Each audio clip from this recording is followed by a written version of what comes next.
Hello बच्चों, welcome to your mentor. पिछले video में हमने क्वेश्चन नंबर 6 तक कवर कर लिया था। तो अभी तक टोटल हमने प्रैक्टिस सेट 2.6 में क्वेश्चन नंबर 1 से 6 तक कवर कर लिया है। आज हम बात करेंगे क्वेश्चन नंबर 7 की। तो क्वेश्चन नंबर 7 मतलब जो 6 था, 7 है, इन सब पे स्टार मार्क देके रखा है, ठीक है, क्योंकि इनमें थोड़ा सा कॉन्सेप्ट इन्वॉल्व है, तो उसको हम लोग ध्यान से समझेंगे। मैंने ऑलरेडी यहाँ पे लिख रखा है क्वेश्चन के बारे में, इसको ध्यान से समझना। अब क्योंकि ये वर्ड प्रॉब्लम्स हैं, तो हो सकता है वीडियो की लेंथ थोड़ी बड़ी हो, पर क्वेश्चन को समझना इंपॉर्टेंट है। हमारा जो मेन मुद्दा रहेगा, मेन मकसद होगा वो ये कि हम लोग को वो क्वाड्रेटिक इक्वेशन फ्रेम करने आना चाहिए, क्योंकि उसके बाद का सिंपल कैलकुलेशन है, प्लस माइनस मल्टीप्लिकेशन, ये सब। तो हम लोग का जो मेन काम है वो क्वेश्चन रीड करने के बाद वो क्वाड्रेटिक इक्वेशन फ्रेम करके आना चाहिए, ठीक है। तो यहाँ पे अभी मैं थोड़ा कम बात करता हूँ, यहाँ पे मैं आता हूँ डायरेक्टली। अब इस क्वेश्चन पे जाने के पहले हम लोग को एक फॉर्मूला पता होना चाहिए, speed is equal to distance upon time.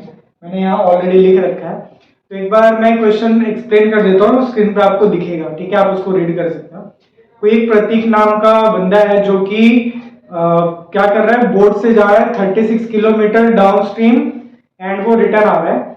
और स्टिल वाटर में, स्टिल वाटर मतलब यहाँ पे जो रुका हुआ पानी है, उसमें बोट की स्पीड है 12 किलोमीटर पर आवर। तो हम लोग को ये बताना है कि उस पानी की स्पीड कितनी है। क्वेश्चन को ऐसे समझो, फॉर एग्जाम्पल अभी ये जैसे रुका हुआ है, राइट। हाँ, इसको ऐसे समझो, जैसे मान लो आप लोग सीढ़ी पे चढ़ रहे हो, ठीक है। तो जब सीढ़ी है, जैसे नॉर्मल अपना स्टेयर होता है, जैसे स्कूल के स्टेयर है या फिर कोई नॉर्मल है, तो जब आप उस पर चढ़ते हो तो स्टेयर क्या है, रुकी हुई है, तो वहां पे सिर्फ आपकी स्पीड काउंट की जाएगी, ठीक है, आप उस कितनी स्पीड से उस पर चढ़ रहे हो। ठीक वैसे ही जब पानी रुका हुआ है तो उसमें बोट की स्पीड 12 किलोमीटर पर आवर दे दी है। इतना इतना तक क्वेश्चन पढ़ के क्लियर होता है। तो हम लोग को ये पता लगाना है कि पानी करंट की स्पीड क्या है। इसका मतलब अब पानी है तो वेव करेगा, ठीक है, तो बहेगा, तो जो पानी चल रहा है उसकी स्पीड कितनी है। अब इसको आप उस एग्जाम्पल से रिलेट करिए। आपने देखा रहेगा जब हम लोग मॉल में आते तो एस्केलेटर रहता है, ठीक है। तो उसमें होता क्या है, जब हम लोग ऊपर की तरफ जाते हैं, फॉर एग्जाम्पल एस्केलेटर ऐसे ऊपर की तरफ जा रहा है, आप उस पर खड़े हो गए हो, तो होगा क्या, एस्केलेटर जाएगा और आप भी उसके ऊपर जाएंगे।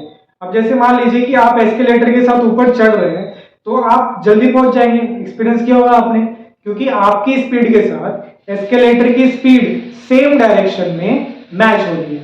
तो जब भी स्पीड सेम डायरेक्शन में होगी तो हम लोग को वहां पे स्पीड्स को ऐड करना है। तो यहाँ पे जैसे फॉर एग्जांपल मैं जा रहा हूँ एस्केलेटर पे, तो मेरी स्पीड प्लस एस्केलेटर की स्पीड दोनों ऐड हो जाएगी, तो मैं जल्दी ऊपर की तरफ पहुंच जाऊंगा, ठीक है। अब ये दूसरा केस लेते हैं, क्योंकि वहां पे डाउन स्ट्रीम जा रहा है और वापस भी आ रहा है, तो जाना आना दोनों यहाँ पे कंबाइन होगा। अब ये मान लीजिए कि एस्केलेटर तो ऊपर की तरफ जा रहा है, पर मैं ऊपर से नीचे आने की कोशिश कर रहा हूँ, तो यहाँ पे होगा क्या, मेरी स्पीड को कैंसिल कर रहा होगा एस्केलेटर की स्पीड। बट क्योंकि यहाँ पे एस्केलेटर की स्पीड जो है कि वो कांस्टेंट होगी, मेरी स्पीड कम ज्यादा हो सकती है, राइट। तो मैं ऐसे मानता हूँ कि मैं तेजी से आ रहा हूँ, फिर भी कुछ स्पीड तो वो कैंसिल कर ही देगा, एस्केलेटर जो है वो कुछ स्पीड कैंसिल कर देगा, क्योंकि ऑपोजिट डायरेक्शन में है। तो जब भी चीजें ऑपोजिट डायरेक्शन में जाए तो हम लोग को स्पीड माइनस करनी है, जब भी चीजें सेम डायरेक्शन में जाए तो हम लोग को स्पीड्स को ऐड करना है। अब इस कॉन्सेप्ट का यूज कहाँ पे होगा ये मैं क्वेश्चन के हिसाब से बताता हूँ।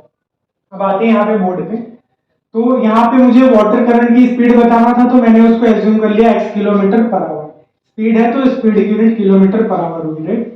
तो यहाँ पे देखना, ये मुझे क्वेश्चन में देके रखा है कि बोट की जो स्पीड है स्टिल वाटर में वो कितनी है, 12 किलोमीटर, जब पानी रुका हुआ है, ठीक है, जब आप सिर्फ मतलब स्टेयर रुकी हुई है, आप चढ़ रहे हो। अब यहाँ पे बोला है कि डाउन स्ट्रीम वो चल के जा रहा है बंदा, मतलब ऐसा है कि जिस डायरेक्शन में पानी जा रहा है उसी डायरेक्शन में नाव भी जा रही है। तो क्या हो रहा है, दोनों की स्पीड को हम लोग को ऐड करना पड़ेगा। ये सिर्फ बोट की स्पीड थी जो यहाँ पे दिया हुआ है, और ये वाटर करंट की स्पीड मैंने एज्यूम किया है, तो वो दोनों को प्लस कर दिया। अब सेकंड केस लेते हैं। जब अपस्ट्रीम का मतलब क्या, रिटर्न आने का मतलब अपस्ट्रीम, पानी इस डायरेक्शन में जा रहा है बट बोट में दूसरी तरफ लेके जा रहा हूं, अपोजिट डायरेक्शन। तो यहाँ पे होगा क्या, बोट की स्पीड माइनस वाटर की स्पीड। अब यहाँ पे क्वेश्चन ये है कि बोट की स्पीड में से क्यों माइनस किया, x प्लस 12 x माइनस 12 क्यों नहीं किया, क्योंकि यहाँ पे जो है हम ये मान के चलेंगे कि पानी की स्पीड बोट से ज्यादा नहीं है, ठीक है। हम लोग इस क्वेश्चन में क्या मानेंगे कि पानी की स्पीड जो है वो बोट से ज्यादा नहीं है। इसका मतलब बोट की स्पीड ज्यादा होगी, तो बोट ज्यादा में से ही हम लोग कम माइनस करेंगे, ठीक है। तो बोट की स्पीड इसके लिए पहले आएगी 12 माइनस x। आई होप आपको ये वाली चीजें समझ में आई होंगी कि कौन कहाँ पे क्या होगा। अब हम लोग को एक फॉर्मूला पता है, speed is equal to distance upon time. तो यहाँ पे टाइम हटाना, स्पीड यहाँ रखना, ठीक है। टाइम को यहाँ रखो तो यहाँ आ जाएगा, स्पीड यहाँ रहेगी। तो time will be equal to distance upon speed. तो जहां भी आपको स्पीड और ये टाइम वाला क्वेश्चन मिलेगा ना, तो वहां पे हम लोग कोशिश करेंगे कि इक्वेशन को टाइम के फॉर्म में बनाए, ठीक है, क्योंकि टाइम दिया रहता है मोस्ट ऑफ द टाइम। अब यहाँ पे आते हैं बाय कंडीशन क्या बोला है क्वेश्चन में, देखो तो उसको आने जाने में टोटल कितना टाइम लग रहा है, 8 घंटा लग रहा है, ठीक है। अब ये वाला क्या मुझे बता रहे हैं, यहाँ पे ध्यान से देखना, 36 अपॉन 12 प्लस एक्स, ये मुझे क्या डिनोट कर रहा है, ये डिस्टेंस चला है उसने टोटल, और ये उसकी स्पीड है चलते टाइम, ठीक है। ये डिस्टेंस है और ये स्पीड है, तो ये क्या बन गया मेरा, टाइम बन गया, ठीक है। ये टोटल क्या देगा मुझे, टाइम। मैं अज्यूम कर लेता हूँ टी टाइम वगैरह। सेकेंड वाला हिस्सा क्या मुझे देगा, डिस्टेंस वापस वो 36 किलोमीटर चल रहा है और उसको वहां पे उसकी स्पीड कितनी है, 12 माइनस एक्स। तो डिस्टेंस अपॉन स्पीड, वापस से मुझे क्या मिलेगा, कुछ तो भी टाइम की वैल्यू मिलेगी। तो ये वाला डिस्टेंस ट्रेवल करने में कुछ टाइम लगा है, ये वाला डिस्टेंस ट्रेवल करने में कुछ टाइम लगा है, उन दोनों को जोड़ के टोटल टाइम मुझे दे दिया है 8। ये वाला कॉन्सेप्ट यहाँ पे यूज करना है। जब भी टोटल टाइम दिया है, मुझे ये नहीं पता एग्जैक्ट वैल्यू कितनी हो सकता है, 5 हो, 3 हो, 4 हो, और यहाँ पे 4 हो, ठीक है, 2 हो, 6 हो, उससे मुझे लेना देना नहीं। बस ये कुछ टाइम दे रहा है, ये कुछ टाइम दे रहा है, उन दोनों को ऐड करके मुझे 8 मिल रहा है, ये क्वेश्चन में दिया हुआ। अब इसके बाद सिंपल कैलकुलेशन है, यहाँ कंप्लीट हुआ नहीं है, आप मैं यहाँ तक एक्सप्लेन करने के बाद ये हटा के यहाँ पे लिख दूंगा, ठीक है। तो यहाँ पे अब मुझे क्या करना है, 36 कॉमन लेना है दोनों में, 36 कॉमन आ गया, यहाँ क्या बचेगा, 1/12 plus X plus 1/12 minus X is equal to 8। अब ये 36 को मैं दूसरी तरफ रख दे रहा हूँ, तो 8/36 हो जाएगा, राइट। यहाँ पे मैंने क्रॉस मल्टीप्लाई किया हुआ है, यहाँ पे देख पा रहे हो क्रॉस मल्टीप्लाई किया हुआ है, 12 माइनस एक्स यहाँ पे आ जाएगा, ठीक है, ब्रैकेट नहीं लगाया वैसे भी क्योंकि प्लस के बीच में तो कुछ फर्क नहीं पड़ेगा। तो 12 माइनस एक्स दूसरी तरफ आके 12 प्लस एक्स, ठीक है, फिर भी मैं यहाँ पे डिनोट कर दे रहा हूँ ऐसे, और नीचे इन दोनों का मल्टीप्लिकेशन हो जाएगा, राइट। अब यहाँ पे minus x plus x cancel हो गया है और सिर्फ 12 और 12 बचा है, तो 24 आ गया। नीचे ये मेरा बन रहा है a plus B, a minus B which is a square minus B square, right. और यहाँ पे दोनों 4 से रिड्यूस हो गया, 4 2 जा 8, 4 9 जा 36, राइट। सो 2/9 आ गया यहाँ पे। नाउ अब हम लोग क्या कर रहे हैं, 24, 12 का square 144 minus X square is equal to 2/9। Now cross multiply कर रहे हैं, 24 into 9 is equal to 2 into bracket में 144 माइनस एक्स स्क्वायर। तो ये क्वेश्चन का ये कंप्लीट नहीं हुआ है, क्वेश्चन का एक्सप्लेनेशन यहाँ तक है, आप लोग इसको देखिए। फिर इसके आगे का जो कैलकुलेशन है मैं ये वाला पार्ट रब कर देता हूँ, तो इस वाले पार्ट को थोड़ा ध्यान से देखना क्योंकि ये सिंपल है, इसके बाद हो जाएगा। तो आप लोग यहाँ तक देखिए, फिर मैं इस तरफ लिख देता हूँ, ठीक है बच्चे। यहाँ तक का कैलकुलेशन आपने देख लिया, मैं इसके आगे यहाँ पे मैंने कंटिन्यू लिख दिया है। अब यहाँ पे करके ना मैं इस 2 को इस तरफ लेके आ रहा हूँ, इनके नीचे रखता हूँ। होगा क्या, अगर आप लोग इसको मल्टीप्लाई कर दोगे ना, तो ये 240 माइनस 24 216, तो यहाँ पे 216 आएगा, ठीक है।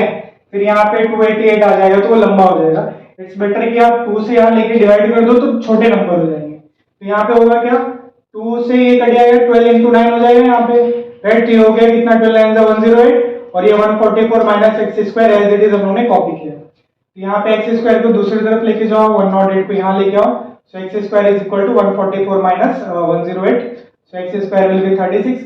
अब जब स्क्वायर रूट लेंगे तो यहाँ पे हम लोग को +6 वाली वैल्यू भी लिखनी है और -6 भी लिखना है, ठीक है, क्योंकि हम लोग क्वाड्रेटिक इक्वेशन में 2 वैल्यूज लिखते हैं वेरिएबल की, क्योंकि प्लस वाले का भी स्क्वायर 36 आएगा, माइनस वाले का भी स्क्वायर 36 आएगा। अब क्योंकि जो स्पीड ऑफ वाटर करंट है वो नेगेटिव नहीं हो सकती, speed of water current can not be negative, therefore speed of water current is equal to 6 kilometre per hour, जो कि पॉजिटिव वैल्यू लेनी है।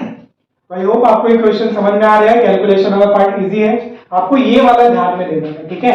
यहां से हम लोग का मेन इक्वेशन बन रहा है, जहां पे डिस्टेंस अपॉन स्पीड हम लोग को कुछ टाइम मिलेगा, अगेन डिस्टेंस अपॉन स्पीड कुछ टाइम मिलेगा, उन दोनों टाइम्स को जोड़ के इक्वल टू 8 लिखना है। इसके बाद का प्रोसेस सिंपल कैलकुलेशन है, ठीक है। यहाँ मैंने बताया है वो कैसे, तो आप लोग एक बार इसको देखिए।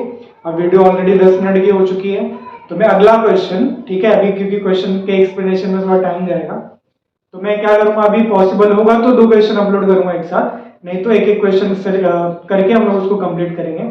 आप लोगों को आसानी होगी, एक साथ वीडियो में भाग कर नहीं देखना, वर्ड प्रॉब्लम है, थोड़ा धीरे समझना। आता है, ठीक है, कोई इशू नहीं है उसमें, बट आ जाएगा।